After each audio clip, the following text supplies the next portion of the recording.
welcome.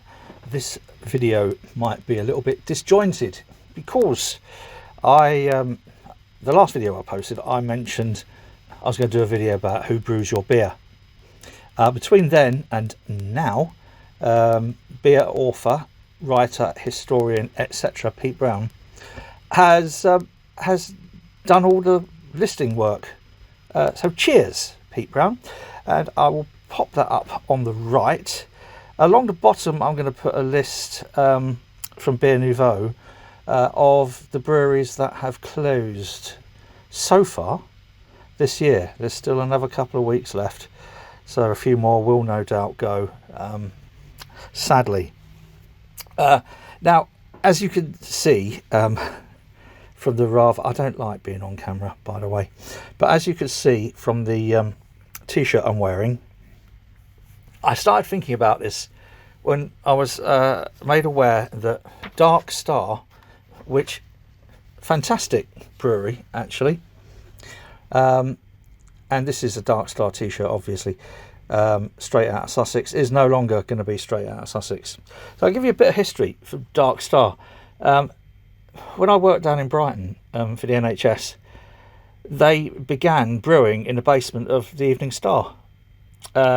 And they were doing some quite new, radical news. This is the early 1990s, can't even remember exactly when, but it was brilliant. They started doing this new craft beer stuff, and Hophead was, I think, one of their original popular award-winning beers, and that was brewed by their head brewer, Mark Tranter. Now, because Dark Star became very popular very quickly, some of the directors decided they could make a fortune out of this, and wanted to build the brewery, whereas Mark Tranter didn't agree with that, and so they had a kind of bit of a bust up, and Mark went off to form Burning Sky, which is just up the road from Lewes, a near Beak Brewery. I think actually the guy from Beak Brewery did his knowledge at Burning Sky. I might be wrong, but anyway, Burning Sky, another one of my favourite breweries. Not that I'm biased coming from that area anyway. So Mark Tranter left. Long story short, I think it was 2018. I should have checked my notes. Dark Star sold to Fuller's, and then shortly after that, only a couple of months after that, I think Fuller's sold all of their beer business to the Japanese brewer Asahi for 250 million quid. So London Pride is now Japanese Pride. Sorry, couldn't resist. Now, about a year later, or I think it was 2016, I've got a note written down here somewhere, I'll have a look in a minute and re-record this if I'm wrong. Asahi, I think, bought Miller UK brands, or Miller UK, which had Peroni, Grolsch, and another brilliant brewery, which was Meantime in London. Meantime had sold to Miller, I think the year before, for about 120 million quid. Just after, yeah, I think that was the timeline anyway. And all that happened just before 2015, just before Anheuser-Busch InBev bought Miller for 70 billion or 71 billion. Hang on.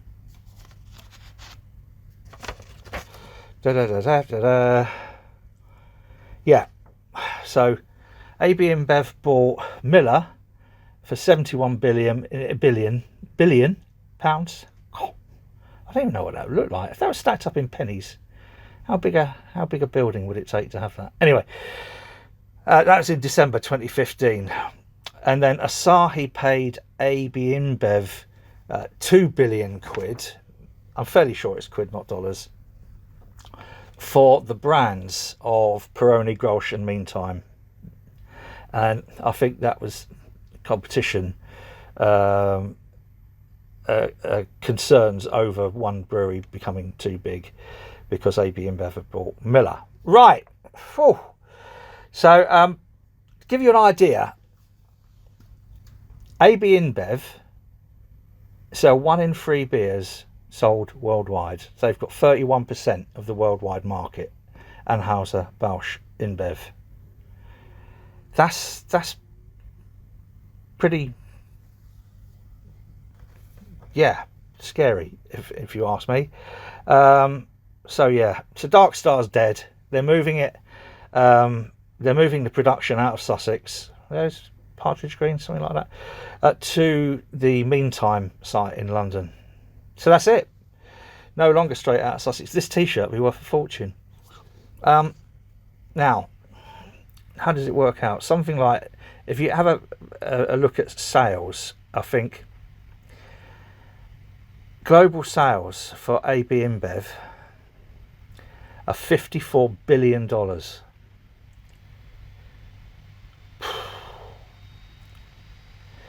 Not even half of that is the Heineken global sales at 26 billion. So they're just under half of AB InBev's. These are just big, stupidly frightening, expensive figures, numbers that scare me. The top 10 brewers, AB InBev at the top, and they own 500 brands worldwide, and they have an annual sales, as I said, I think 53 billion.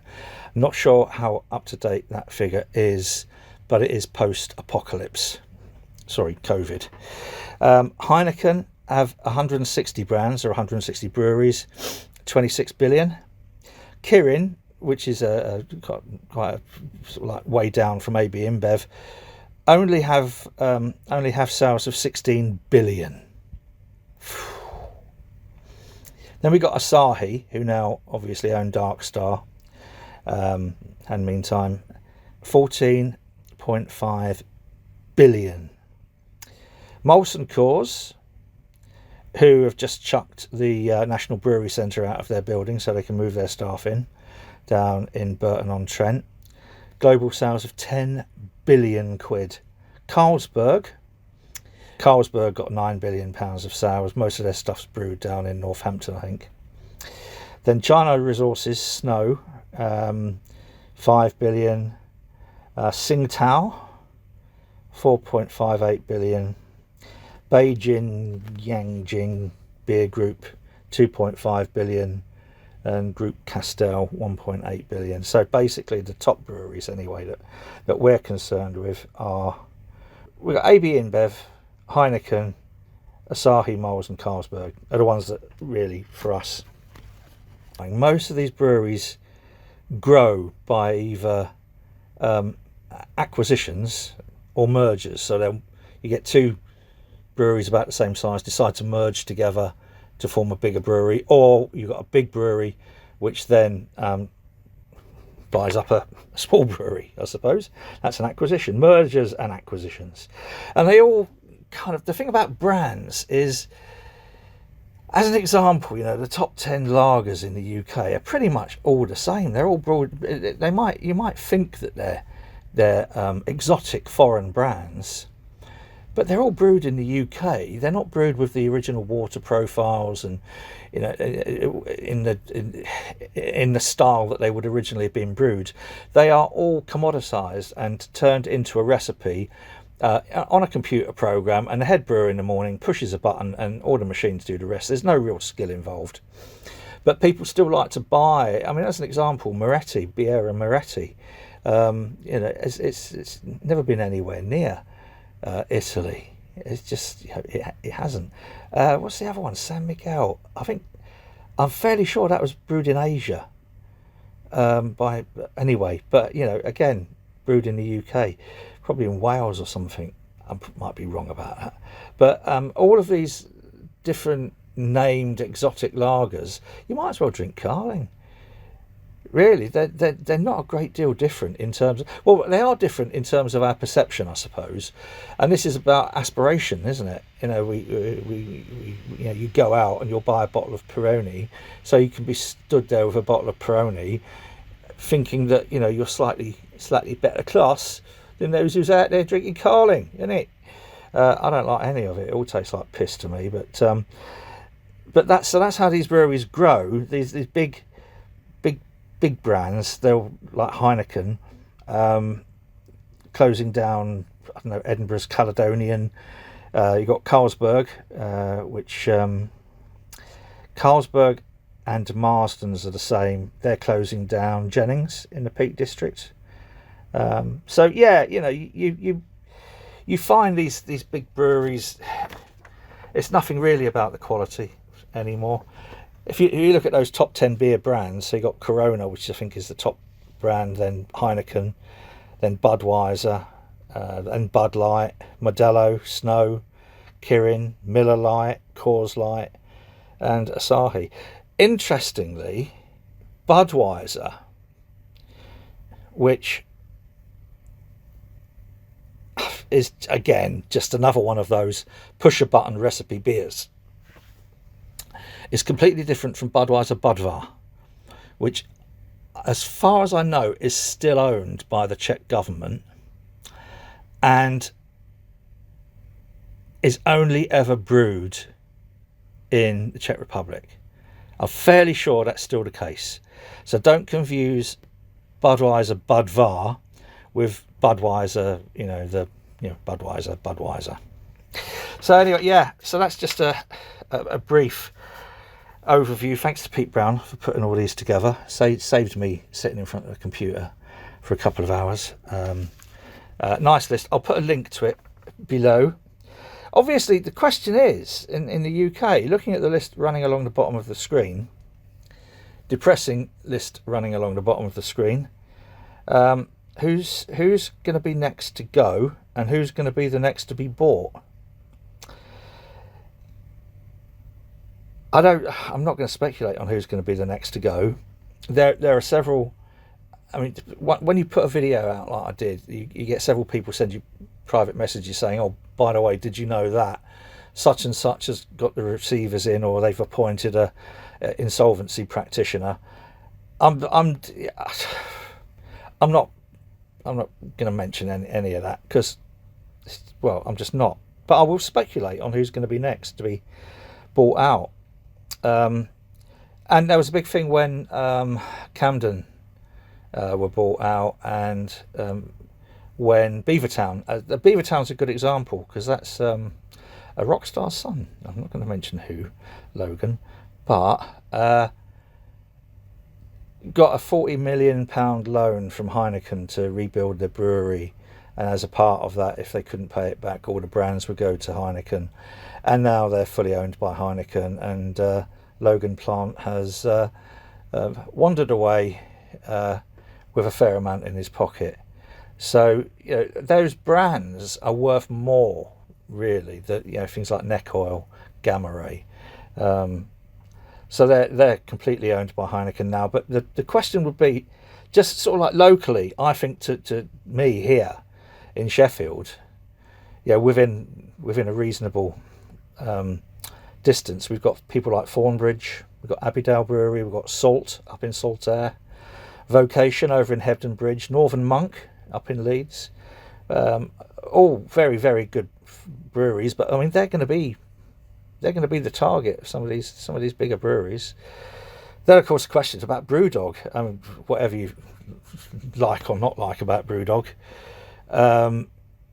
questionable ownership and management practices. James Watt, not particularly as ethical as they claim to be, apparently. But are they going to be a target? I reckon, yeah, they would be. The question is, are they too big to be a target? Would it cost too much to buy them? Again, you know, you might ask, how much do they owe? I think, you know, BrewDog and James Watt are all fucking spin. And they're playing with other people's money, as far as I'm concerned, because I don't think he's clever enough. I think I think he's an arsehole. Sorry, in my opinion, obviously. So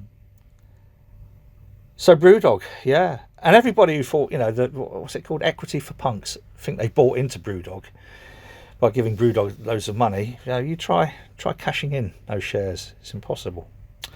So yeah, so that's, I don't know. All this, you see, is at the cost of small local breweries. And if they haven't gone bust and they're not bought out, I don't know, what is the future for small breweries? When people haven't got any money, people are worried about paying their mortgage, people are worried about paying their rent, they can't pay their electricity bills, they can't have their gas central heating on more than perhaps 1-2 hours a day, there's insecurity about their jobs, even police and nurses are having to use food banks, for fuck's sake. So, the question is, are we going to have some of our favourite breweries around this time next year? And at the moment we're seeing breweries closing left, right and centre. Think about the pubs that they supply. Breweries aren't able to sell their wares in the way that they would previously have done because pubs aren't buying as much, because people aren't going out to pubs. I can understand that. But the next wave going to be masses and masses of independent taps and pubs and bar rooms and, artisan restaurants, licensed cafes, bars. Are they going to be falling left, right and centre? And just on that note, I will mention NEVERSPOONS, which is an app you can get on your phone. If you're going to go out, you don't have to go and put money into the bastard Brexiteers' pocket. You can actually support local independence by looking at the NEVERSPOONS app. I'll put a link below, obviously, again. And it will show you alternatives to Wetherspoons wherever you happen to be. So you put in the Wetherspoons that you're stood near to, and it will tell you your local alternative. It's rough times. There's no doubt about it. There's no arguing with the fact that big business will do whatever big business has always done, which is fuck over small business. And we can make a difference. Each one of us individually can make a tiny difference. If everybody went out to their local just once a week, or even once a month, but once a week is what we've been trying to do, and just buy a pint. If everybody did that, go to your local, just buy a pint. You can use their heating for an hour or so. You get to chat, meet people, listen to some decent music, just get out of the house. And I know the pint, it's a pint, which would probably be a meal.